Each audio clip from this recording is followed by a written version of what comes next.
Okay, you may not believe this, but when I first started my career, my salary out of college was a whopping $18,500 for the entire year. No, that wasn't $18,500 a month, $18,500 for the entire year. So I lived like I was still in college, which basically meant that I was living like I was broke. I'm broke, you But despite living broke, I still managed to start investing and making money. And this is a common question that I get from the blog, that I get from the YouTube channel.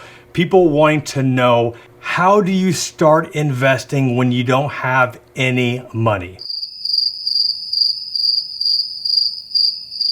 So in today's video, I'm going to share not only the 6 investments that you can start, but these are the 6 investments that I started doing myself back when I was broke. So we're going to find out what those are and more right now. What's going on, y'all? Welcome back to the show. I'm your gracious host, Jeff Rose, and today I'm going back in time. Gotta get back in time. And this is definitely a time in my life that I wouldn't want to go back to. I'm definitely grateful for the experience. But even after graduating college with a finance degree, starting off making $18,500 as a financial advisor, I know most people think that advisors make a ton of money. They can eventually, but in the beginning, you're pretty much still broke. But even though I started my career broke, the reality was growing up, I won't say that I was broke, but I definitely didn't have a ton of money. My dad always struggled with finances. My mom and my stepdad had good money for a while, made some poor financial decisions, and then that led down a path of virtually financial ruin. So there was a time earlier in my life where I had a lot of things, and then as I got older, a lot of those things weren't there. So I had to start working for myself, and I really just got used to it. Now, luckily, I stumbled onto a career as being a financial advisor, and because of that, I learned some very valuable money lessons. And looking back, had I not started with an internship, which ended up into a part-time job at a brokerage firm, which then turned into a full-time offer once I graduated college, if it wasn't for that, I wouldn't have started investing anything, and chances are I wouldn't have saved anything just because I didn't get those valuable money saving lessons from my parents. But once again, I started off and I was broke. I didn't have any money. My parents, I wasn't going to inherit a big chunk of money. So for me, everything that I started doing started when I had little to zero income. And one of the first things that I did, and also you can do, is get rid of stupid debt. A lot of us, and I know me included, fell into that trap of wanting what I wanted. Don't care how I want it now.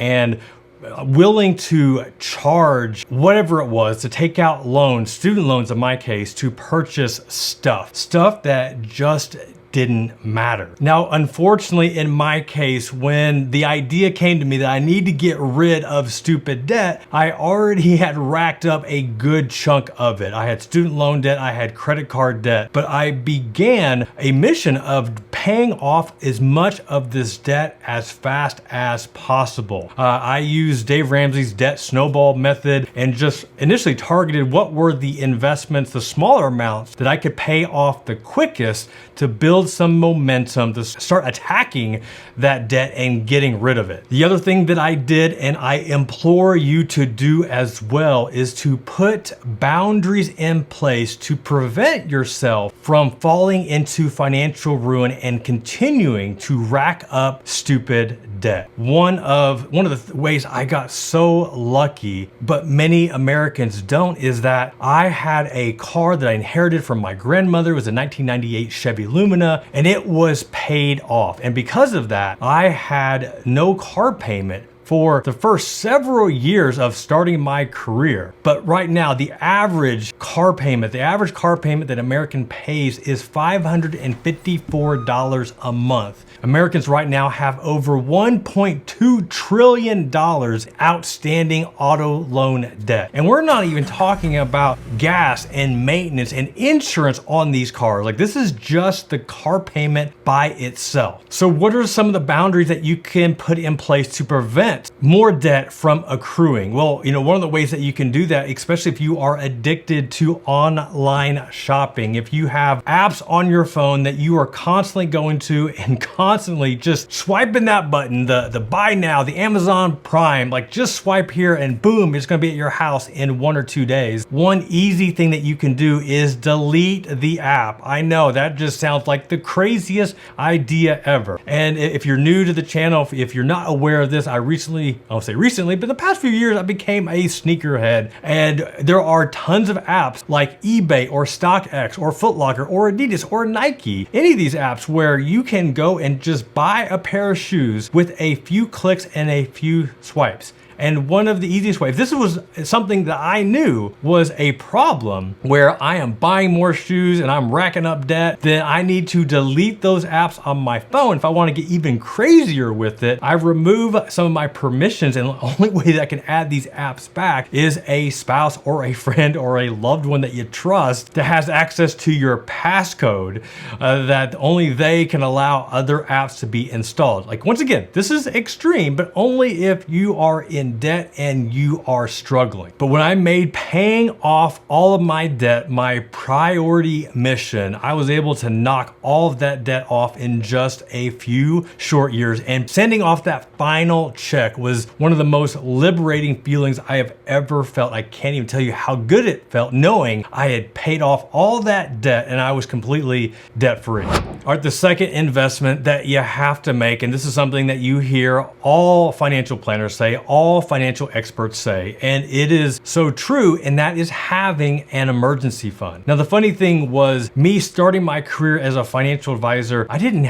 even have a savings account. The only account that I had was a checking account, and the only way that I knew my balance on that checking account was by going to the ATM, pulling out some money, and then looking at the ATM receipt, seeing how much was in my account. Like, that was the only way that I kept track of my balance, and because of that, I bounced a few checks. I definitely was not managing my money well. So then I met my fiance, my now wife. We started talking about our finances together and recognized that we needed a savings account, which later on ended up becoming our emergency fund. Now, you'll hear a lot of financial experts say you'll need anywhere from 3 to 6 months or 9 to 12 months of cash in these emergency funds as a just in case, in case something happens to your car or to your house or some sort of medical emergency. And I agree with that 1000%, but here's the big hurdle that many people, it's hard for them to overcome, because that's a lot of money. Like, for those that are struggling financially, how am I going to get 9 to 12 months of emergency funds in cash? Like, that is something that doesn't happen overnight. And that is why I love, Dave Ramsey was one of the first people I can remember that suggested one of your first goals, or as he says, one of your first baby steps, is to have $1,000 in cash. And for my wife and I, saving that first $1,000, it just gave us a small enough goal that we felt it was possible to do. And once you have a goal and you achieve that goal, it feels dang good. So here we are, never having a savings account and just feeling like, oh my gosh, we're never gonna get to 6 months or 9 months. But to get to $1,000, we got there, and it felt good to achieve that. And from then on, the next goal was like, all right, we got $1,000, let's get 3 months. And then it was 6 months. Right now, we're running at about 24 months, actually a little bit more, in emergency fund money. Now, that's not just all for emergencies. We have a lot of that earmarked for investment opportunities, but nonetheless, it was that initial foundation of getting that first $1,000 in cash. Now, the other thing that I'll say with this emergency fund, and this also depends on your personality, but if you have this account and it is put somewhere where you have access to this thing, where you can pull out a debit card or a credit card or online transfer this money with just a few clicks of a mouse or on your phone, then that might not be a good thing, because you put money in this emergency account and then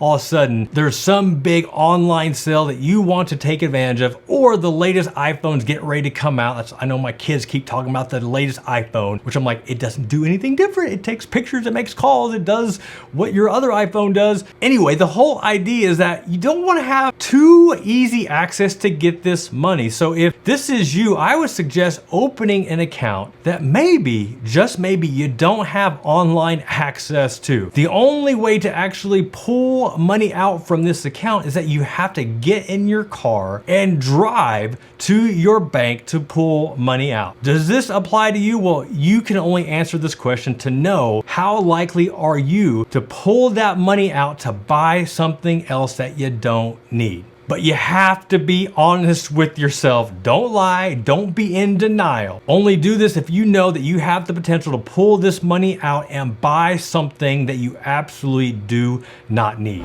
All right, the next 4 investments are what I would call income accelerators. So these are things or actions or activities that you can participate in that have the potential to increase your income. And I'm not talking about increasing your income by 10%, 30%.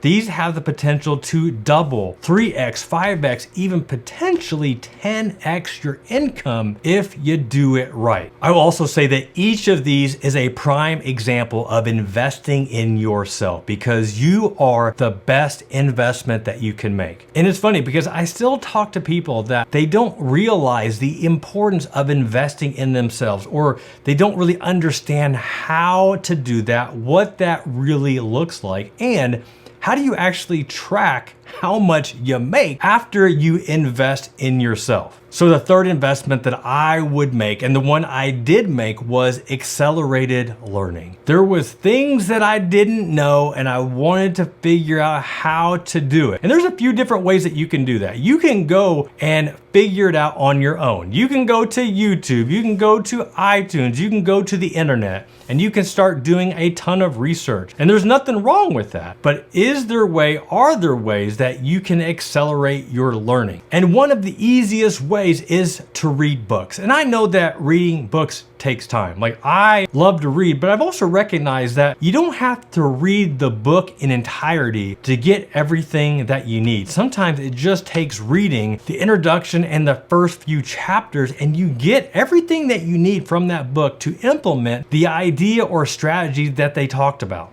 The other way, and it is my most favorite, is going through some sort of online course. And I know that we are talking about investing with no money, or if you are broke. And there are tons of courses that cost a lot of money. I know some of the courses that I have purchased have been anywhere from $97 on up to $3,000. Well, if you're broke, you really can't afford the $3,000 course. But there are courses on Udemy and Skillshare where if you sign up for an account, all of a sudden, next thing you know, you're getting email notifications about how this course that is usually $47 or $97 is now on sale for like $9 or $17. So basically, it's just a hack that you can get access to some of these courses for very, very little. And I know the argument is, well, why would I spend $17 on a course, which I'm like, seriously, $17? But whatever. Nonetheless, like, yeah, why would I spend $17 when I can go online and I can get all the information for free? Yeah, you can. But somebody has taken the time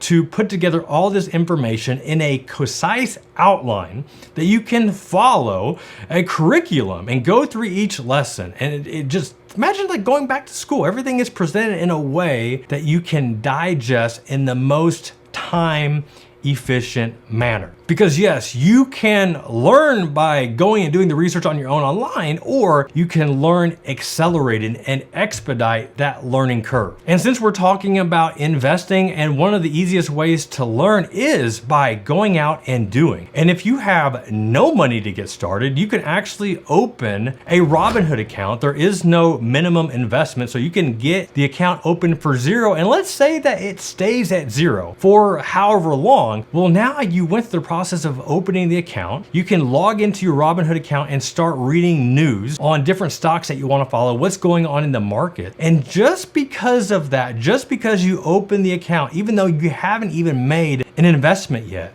you are still learning how investing works. And that is one way that you learn accelerated, other than trying to learn by talking to other people and hearing what other people say. No, you learn by doing. All right, the fourth way that you can invest in yourself, and one of the best ways that I invested in myself, was joining different mastermind groups. And mastermind groups, it sounds a little cultish, like, oh, who are these weird people that you're hanging out with? Like, what are you guys doing? But the gist of what a mastermind group is that you are surrounding yourself with like-minded individuals that are each trying to achieve like-minded goals, and they have a general interest in supporting each other and giving encouragement or speaking hard truth when necessary. And while there are definitely paid mastermind groups that you'll see a lot of industry experts run, and I even had a paid mastermind group for about a year. I have paid to be a part of mastermind group, but the good ones, the ones I enjoyed the most, were the ones where I found other guys that had similar interests, similar goals, and we would just challenge each other, give each other constructive feedback on what we were trying to achieve. And these can be in Facebook groups. You could start a Slack channel. You could do it on any app nowadays. I mean, there are so many different ways. You can do a Skype, you can do on Zoom, you could just do a text or phone call. Like, it doesn't matter. The idea and the goal is that you have somebody that understands what you're trying to do, and they know you. Like, they understand how you work, what your strengths are, what your weaknesses are, and whatever it is, they can help you achieve that. All right, the fifth thing that I invest into, and this is one that continues to pay off dividends years later, and that was investing into relationships. This was either investing into current relationships or also new relationships.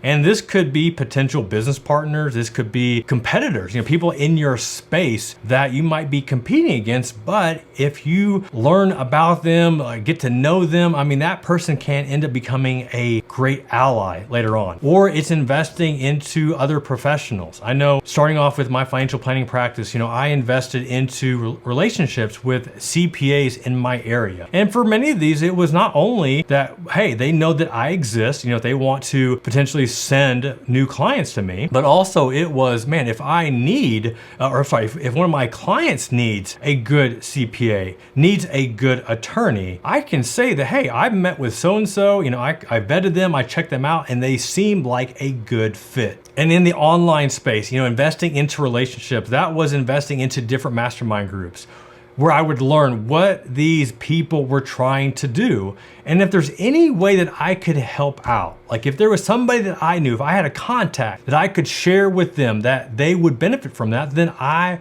would make that introduction. I would become a connector. And that's one of the prime ways that you can invest into relationships, is by offering value. What can you do for them that can help them achieve their goals? But the kicker is, can you do that without asking or expecting anything in return? Because if you're always doing something for somebody else in hope that they give you something back, then you're going at it wrong. And people can feel that, they can know that. But if you do it out of the genuine goodness of your heart, where you truly care about what they are trying to do, then these are the people that are going to give back to you without even thinking about it, just because they can tell, they can just feel the goodness and just the genuineness in whatever it is that you help them do. And the last one, where this one is a hybrid of that accelerated learning and also in relationships, but it's investing into some sort of mentor. I know people ask me all the time, Jeff, how do I find a mentor? Or Jeff, can you be my mentor? And I would love if it was feasibly possible that I could mentor everybody that has contacted me. But the reality is that I've got 4 people in my household that I need to mentor, and these are my kids. On top of that, I've got business priorities and just other activities that demand my attention. I just don't have the time to mentor everybody that contacts me. So if I can't be your mentor, then how do you actually find one? When I look back starting my career, starting off my journey, Robert Kiyosaki was one of my first mentors. But the funny thing about that is he and I have still never spoke. I have never sent him an email. He has never sent me an email. I don't think we've even communicated via social media, not even through a simple Twitter exchange. But despite that, I considered him to be one of my most influential mentors starting off. And that all happened just because I read his book, Rich Dad, Poor Dad. After that, I read Cash Flow Quadrant. I think I probably purchased another book of his, but just getting introduced to his ideologies, his thoughts, his leadership, the way that he goes about different things, he was a mentor to me, and it helped shape the way that I think, the way that I approach new ideas, new investment strategies, new business ventures. And this is one easy way that you can get mentorship from somebody that doesn't have the ability to give you that individual time. But another simple and easy way to get mentorship from somebody when you don't have any money is look in your area. Look around you and see who is somebody that you admire. Who is somebody that has achieved success as you would define it. Somebody that has achieved a type of success that you would like to emulate. And then figure out, how can I provide that person value? Is there something that I can do for them that it's not just me contacting them and just, hey, will you mentor me? And I definitely wouldn't start off with that question, because that is such a loaded question, because people don't realize how much time it takes for someone to mentor somebody else. But if you contact them and give them some flattery, say, hey, I really admire what you've been able to do and the level of success that you have achieved. And I would love to achieve a fraction of that one day. Is there any chance that I could treat you to a cup of coffee, an early breakfast, or a lunch, and just get a chance to understand, what it took to get to where you're at today? It would mean the world to me. And that is just one way that you can contact somebody and be genuine without coming across as self-seeking, meaning that all you want to do is take. People don't like that. People that have reached success, a level of success, they do want to help. They do want to give back. But they also, I know, speaking from experience, I want to be able to help people that I know are willing to help themselves. And if somebody is asking, and they're just asking, and so you can just tell by the ask that they really have no intention of going out and doing it themselves. They just have no desire or motivation to actually go out and do the work. They're just looking for somebody to give them the magic pill that they can take and swallow, and then boom, all of a sudden, here's the money, here's the success. And you can just tell by the person's question, the way that they ask. But if this person is genuine and they know what you've done, they understand your success, and they are willing to do the work, chances are that person, a potential mentor, is willing to sacrifice some time and invest back into them. And I'm grateful for all the mentors that I have, from Robert Kiyosaki to a financial planner that hired me, to other business leaders along the way that have given me so much mentorship, so much guidance to help me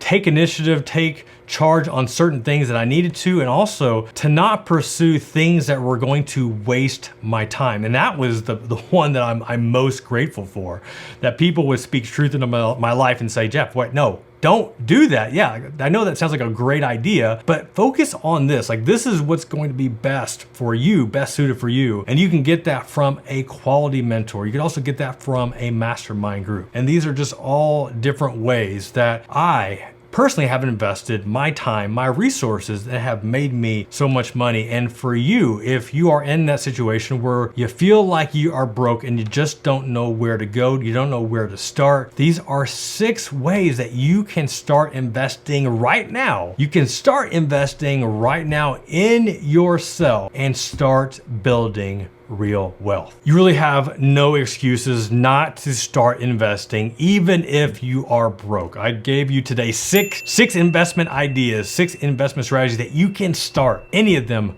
right now. So what are you waiting for? Get going, start building your wealth. All right, y'all, this is Jeff Rose reminding you that it's your money, it's your life, and only you can make it awesome. Until next time, peace.